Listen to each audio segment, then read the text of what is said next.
स्वागत है आपका विनर्स एकेडमी प्रयागराज में। मैं समीर शुक्ला और एक सबसे इंपॉर्टेंट जो टॉपिक हम लोग का इस समय चल रहा है, जो 10 नंबर का आपके यूपी बोर्ड एग्जाम में आएगा, वो है ट्रांसलेट हिंदी टू इंग्लिश। आज उसका पार्ट 2 है।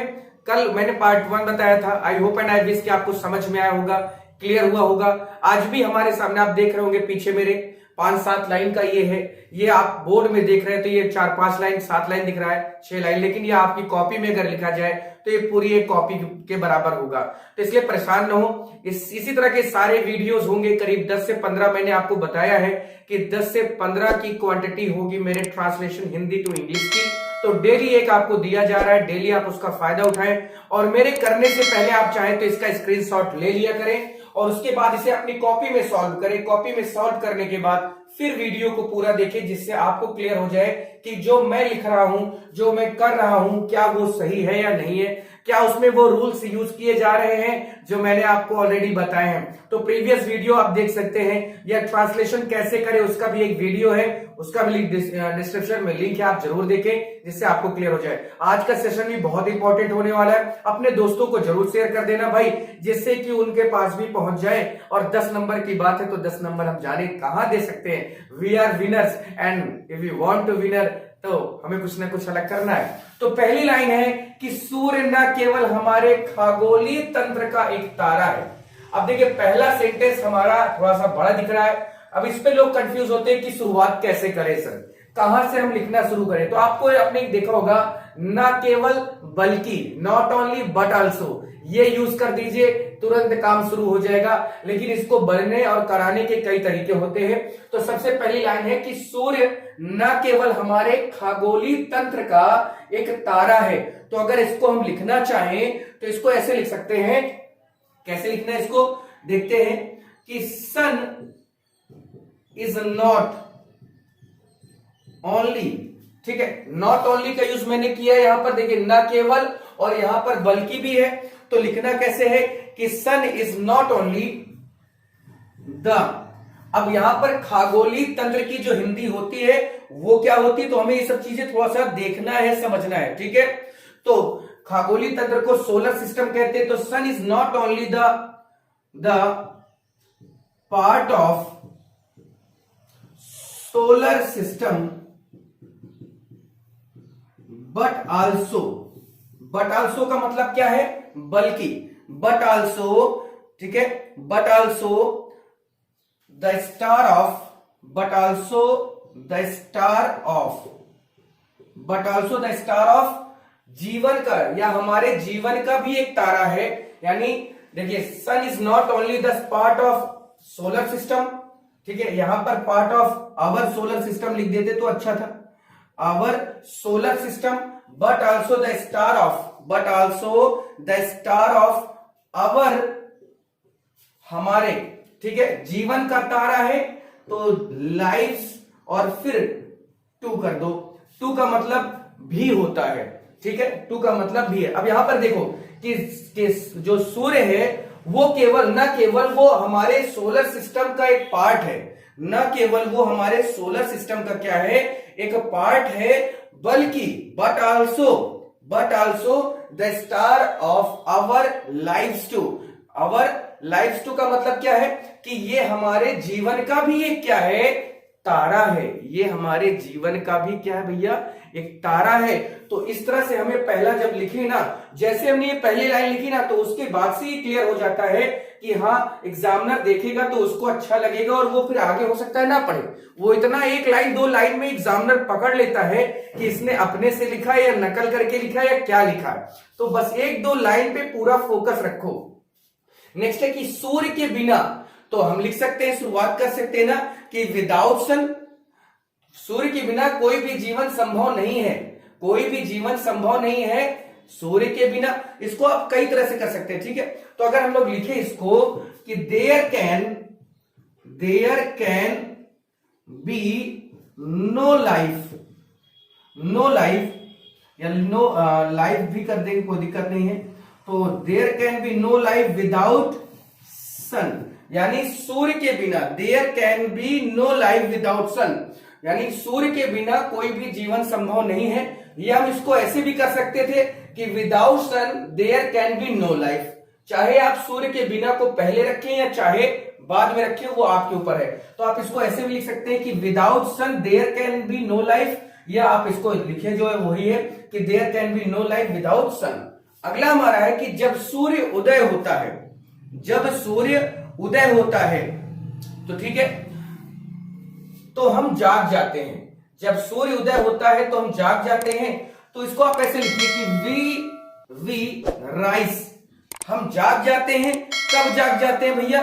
तो जब हमारा सूर्य उदय होता है।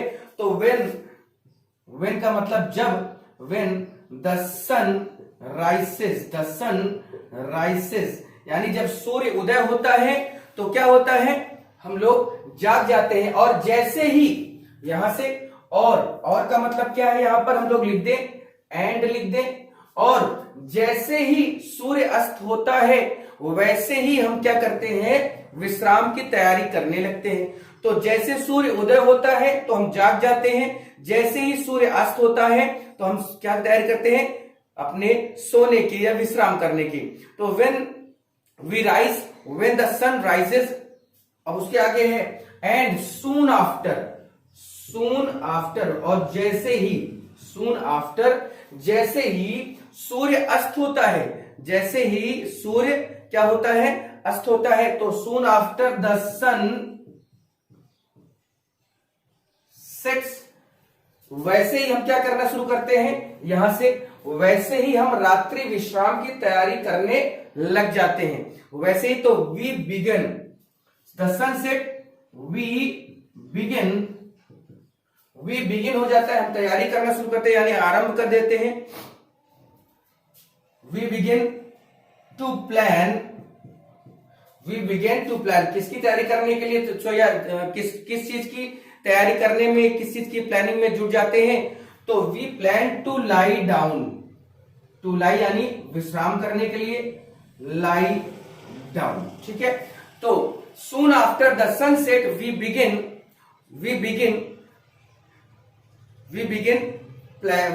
To plan lie down for our night full rest, for our night full rest, ठीक है। यानी जैसे ही, देखना फिर से यहां पर बता देता हूं, जैसे ही सूर्य अस्त होता है, यहां से जैसे ही सूर्य अस्त होता है तो देयर का यहां पर है कि we rise when the sun rises, and soon after, यहां से सून आफ्टर द सनसेट, जैसे ही सूर्य अस्त होता है, we begin to plan to lie down for our nightful rest, हम लोग क्या करते हैं, वैसे ही रात्रि विश्राम की तैयारी करने में लग जाते हैं। अब बात आगे आती कि हमारी ऋतुएं, यहां से देखा जाए हमारी ऋतुएं यानी अवर वेदर्स की बात कर रहे हैं हम लोग, है ना, अवर वेदर्स की बात कर रहे हैं या अवर सीजन्स की बात कर रहे हैं। तो अवर सीजन्स लिख सकते हैं, अवर सीजन्स एज, जैसे कि सर्दी को क्या लिखते हैं, विंटर, है ना। उसके अलावा गर्मी को क्या लिखते हैं, तो समर लिखते हैं। उसके अलावा वर्षा को क्या लिखते हैं, रेनी सीजन लिखते हैं या रेनी कर देते हैं, ठीक है, या रेन करते हैं, ठीक, एक्सेट्रा, ईटीसी कर दिया, इत्यादि या आदि भी सूर्य पर निर्भर करती है, ठीक है। Etcetera also depend upon the sun, also depend upon the sun. बहुत आसान सी भाषा में ये सब लिखाया जा सकता है और आप लिख भी सकते हैं, बहुत आसान सी भाषा में ये सब पूरा किया जा सकता है। इसमें कोई बहुत बड़ा आपको हाथ पैर नहीं मारना, ना कोई खेत है कि उस पर ट्रैक्टर लेके जाना है, ऐसा कुछ नहीं करना। जो सीधा सिंपल आपको आ रहा हो, बहुत आसान सी मीनिंग यूज करना है आपको कोई टफेस्ट वर्ड यूज नहीं करना कि अरे हम कितना अच्छे से अच्छा वर्ड, कुछ नहीं। आप सेंटेंस की हिंदी समझ ले रहे हैं, आप उसको देखिए, किताबों में क्या लिखा होता है, लाइन बाय लाइन लिखा होता है, वो अपने हिसाब से वर्ड यूज करते हैं, अपने हिसाब से टेंसेस यूज करते हैं। हमें क्या करना है, अपने हिसाब से, क्योंकि आप टू कॉपी कभी मत करिए कोई भी चीज है। अब जैसे यहां पर था कि जैसे वैसे ही, तो एज सून एज का भी तो यूज करते हैं या एज लॉन्ग एज का भी यूज करते हैं, कर सकते हैं, कोई दिक्कत नहीं। हम जैसे इसको भी कि हमारी ऋतुएं सर्दी गर्मी वर्षा आदि सूर्य पर निर्भर करती है, तो इसको हम ऐसे भी कर सकते थे कि our season is depend upon the sun as winter, summer, rain, ये कर सकते हैं। या फिर सूर्य के चारों ओर पृथ्वी के घूर्णन पर निर्भर करती है। या फिर का जो मतलब आया, तो या फिर से क्या मतलब निकालोगे, और लिख दो। या फिर का मतलब और होता है, यानी अब देखो या फिर के लिए तुम परेशान हो जाओ कि या फिर का क्या मतलब, भाई चलो या का मतलब तो और आया, फिर का क्या लिखे, और देन लिख दें, कुछ नहीं। देखिए ये सब वर्ड ऐसे हैं जो आपको कभी कभी कंफ्यूज करते हैं। आपको कंफ्यूज नहीं होना, आप सिर्फ इतना समझे कि या फिर का मतलब ही या से है, ठीक है। तो यहां पर लिख दिया और द, अब इसके बाद क्या है कि पृथ्वी के, सूर्य के चारों ओर पृथ्वी के घूर्णन, यानी जो पृथ्वी है वो सूर्य के चारों ओर चक्कर लगाती है, तो उसी की बात हो रही कि या फिर सूर्य के चारों ओर पृथ्वी के घूर्णन पर निर्भर करती है, यानी जो हमारी ऋतुएं हैं वो सूर्य पर निर्भर करती है।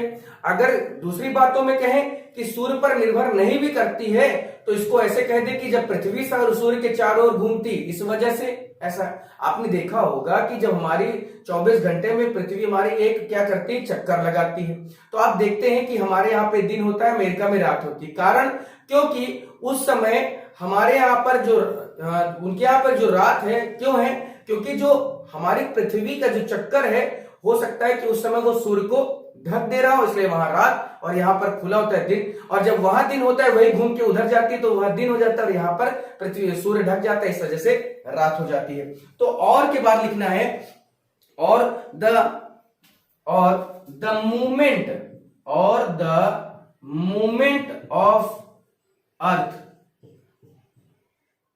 मूवमेंट का मतलब क्या है, जो हिलना डुलना है, यानी जो घूमती है या जो चक्कर लगाती है, उसकी बात है। और the movement of earth around the sun, around the sun, ठीक है। ये पूरी तरह से अब इतना ही करना है, इतना ही लिखना है, इतने की ही बात है। थोड़ा सा अगर हो सकता है आपको इसमें मेरी राइटिंग न समझ में आ रही होगी, हो सकता है ये प्रॉब्लम आपको हो सकती है, तो कोई बात नहीं भाई, मैं बोल तो रहा ही हूं, आप इसको समझ सकते हैं। खैर राइटिंग कुछ मेरी खुद भी गड़बड़ है, मेरे खुद भी अच्छे नंबर नहीं है भाई, लेकिन मैं पूरी नंबर आपको दिलाने में लगा हुआ हूं, ठीक है। अब बहुत आसान था कि sun is not only the part of our solar system, यानी सूर्य न केवल हमारे खगोलीय तंत्र का एक तारा है, बल्कि यह हमारे जीवन का भी तारा है। तो also the star of our life too, सूर्य के बिना कोई भी जीवन संभव नहीं है, तो there can be no life without sun, ठीक है।